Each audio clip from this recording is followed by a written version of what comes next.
All right, what's going on, everyone? The Metal Hellbilly here, and I'm going to be ranking and talking about my favorite power metal band of all time, Sonata Arctica.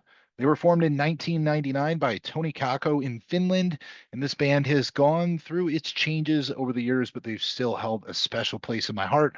I won't delve too deeply into that, might be for a different video, but we are going to rank the studio albums nonetheless, and we are going to rock it out now. Share my screen.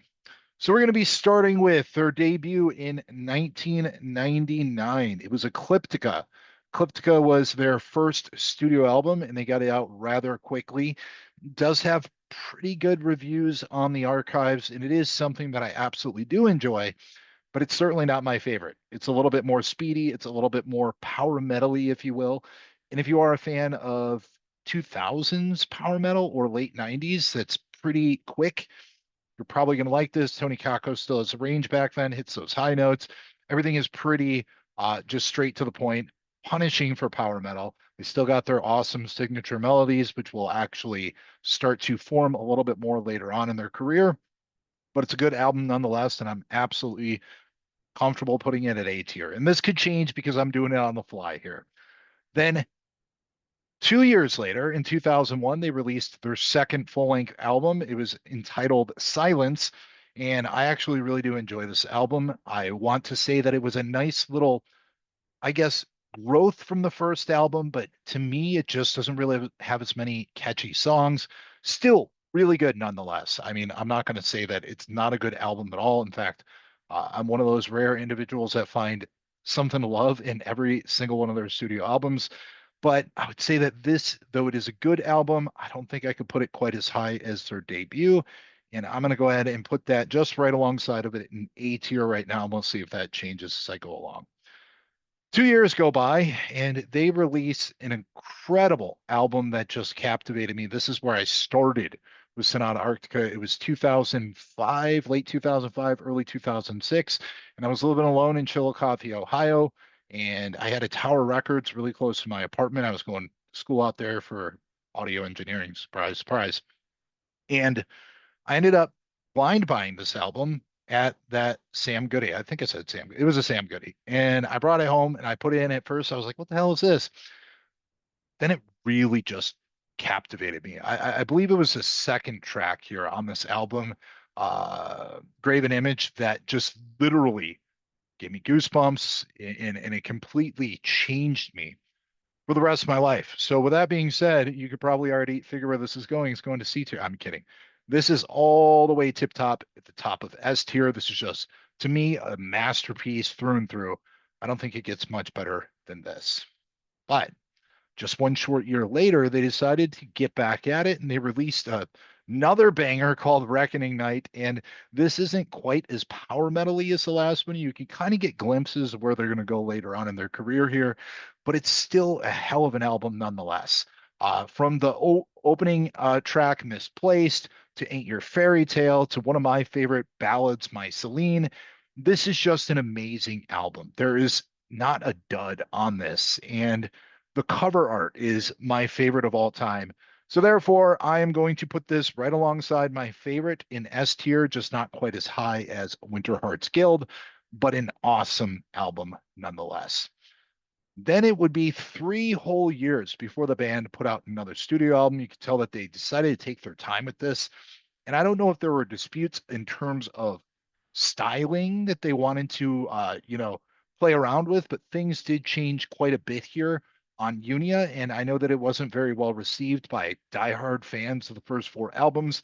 And a lot of people called this a sellout album. What the hell were they doing? What were they thinking? This is weird.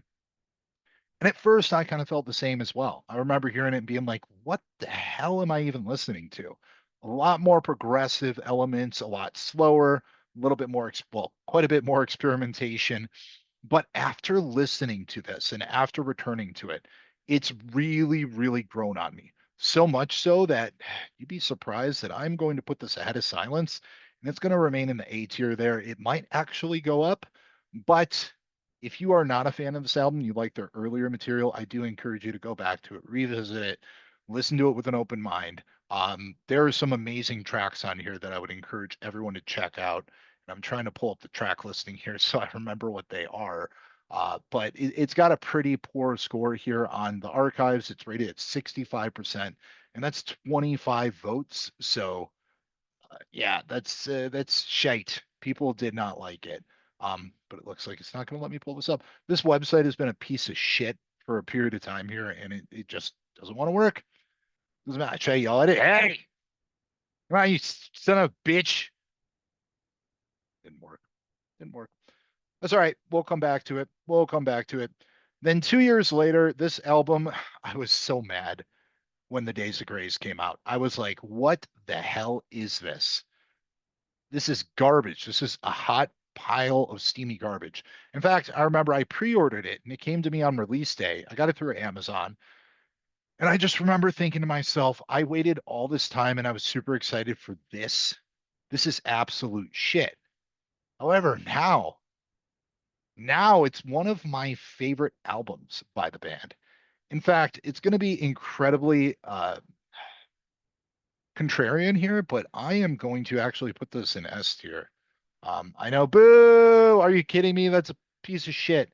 But I was going through a period of time there where this just really connected with me. Some of the songs just absolutely, tug at my heartstrings. One of my favorites here.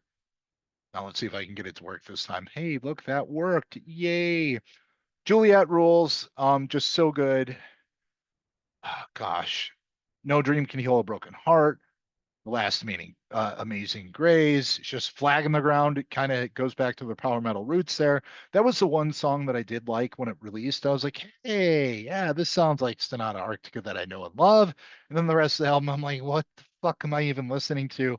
But like I said, it's grown on me and it's found its way into my heart somehow. It's just kind of like a woman that I'm dating and she just won't ever leave. And I'm like, God, she's so annoying. And eventually I just sounded like an asshole. This is probably why I'm divorced. Then, hey, 3 years go by and they decide to release an album entitled Stones Grow Her Name, which people did not like. They did not like, and I can understand why. Shitload of money, which I believe they released as a single. It's the second track on the album. That just has no right to be on a Sonata Arctic album. It's we got a shitload of money. It's like this freaking grandpa rock song. So crap. But then you have Losing My Insanity, which really does sound like something off of Unia. Then you have Alone in Heaven, which again, pretty close to the Unia sound there. Cinderbox is pretty good. There are some redeeming qualities to this album that make me actually revisit it from time to time. It's not one of my favorites, and I'm going to put it at B tier, and this could actually change. It might go down. So you never know. But not a bad album. If it didn't have shitload of money, I'm pretty confident in saying that this would be a much better received album than it has been over the years.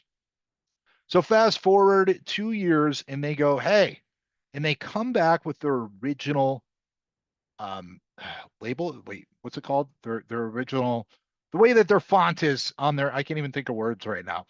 They came back with the original way Sonata Arctica was done on their artwork, and they had a wolf on it, and they released their first single, Wolves Die Young. The Wolves Die Young, and it's the opening track on the album, and people got absolutely super excited. They were going bonkers. They're like, Sonata Arctica is back, baby. They got the styling back. I mean, listen to that single. They are going back to the roots.